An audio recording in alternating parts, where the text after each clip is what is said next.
Burro de carga. 1. El día entero las bestias de carga iban y venían por el camino hecho de polvo y olvido, y cuando pasaban frente a la chacra de los Pérez desviaban la vista hacia el chiquero junto al montecito.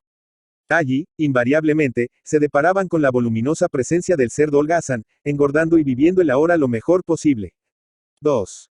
Un burro que pasaba a diario tirando de una carreta y que tenía plena conciencia de su destino de bestia de carga, algunas veces consideraba al cerdo un ser afortunado, pero tal apreciación la sostenía en momentos en que el sol, implacable sobre el lomo, parecía quemarlo por dentro, o cuando acometido por sed desesperada, o bien durante el último viaje de otra ardua jornada. Imaginaba al cerdo revolcándose en el barro refrescante y aliviador del charco cerca de la arboleda, disfrutando de una tarde diferente, hecha de sombra y agua fresca. En fin, imaginaba al cerdo siempre en situaciones muy diferentes a las suyas, siempre adversas, siempre sufridas. Pero cuando la tenía fácil, el burro se reía de la ingenuidad del cerdo viviendo como si nada en el paraíso terrenal.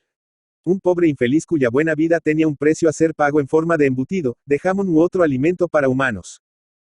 Sabía el burro que un día pasaría frente al chiquero y no vería más al cerdo.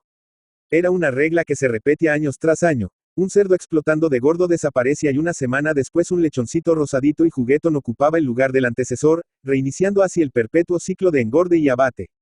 La maldición de su raza, como la suya, era cinchar y cinchar.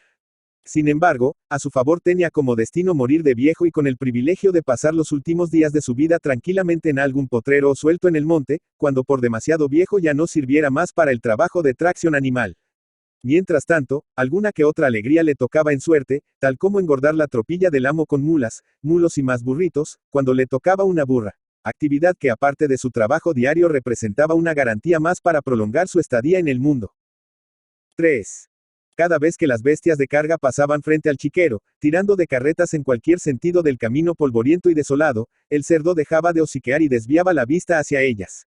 Gruñía ruidosamente su felicidad mientras las siluetas cansadas le devolvían miradas de envidia, quizás rumiando su ingrato destino de seguir en la huella soportando la vida lo peor posible. Incapaz de la más mínima conmiseración con la suerte de las fatigadas bestias ni comprender que en sus miradas envidiosas había más necesidad de alivio inmediato que malignidad, el cerdo se revolcaba en la frescura del charco barriento mientras emitía largos y sonoros suspiros provocadores que traspasaban los límites de la propiedad y se pegaban como garrapatas en los pensamientos embotados de las pobres infelices que seguían adelante con la cabeza gacha, siempre bajo el yugo impuesto por los hombres impiadosos que les tocó de amos de sus vidas. 4. Y llegó el día en que el burro, como siempre pasando frente a la granja, llevó su mirada triste hacia el chiquero, el holgazán se dirige hacia la sombra de los árboles con paso dificultoso. El burro aguzó la vista y percibió su bolsa escrotal vacía, arrugada y pintada de violeta, el cerdo había perdido los cojones grandes como huevos de avestruz. Entonces supo que la hora final del cerdo estaba cerca, que su ciclo terminaba. 5. Y una mañana, 10 días más tarde, como de costumbre al pasar frente a la granja, el burro giró la cabeza hacia el chiquero y de inmediato las 4 patas se le detuvieron involuntariamente, el cerdo colgaba boca abajo del gajo de un árbol, sujeto por un gancho enterrado en la quijada. Le habían abierto pecho y vientre y vaciado todo su contenido. A un lado suyo reposaban, clavados en un tronco, los infames instrumentos de tan cruel abominación. Un poco más acá, los perros se disputaban algunos restos que a nadie en la casa le interesaba y un poco más ala, un tacho exhalando vapores silenciosos sobre brasas humeantes. De repente el burro sintió el guachazo ardiente del látigo chisporrotearle en el lomo y las patas volvieron a obedecer el mandato del amo. Entretanto, siguió avanzando un par de pasos incapaz de quitar la vista del difunto, sin apenarse ni alegrarse por la suerte de aquel ser que vivió poco, pero que, de alguna manera, fue feliz mientras le duró.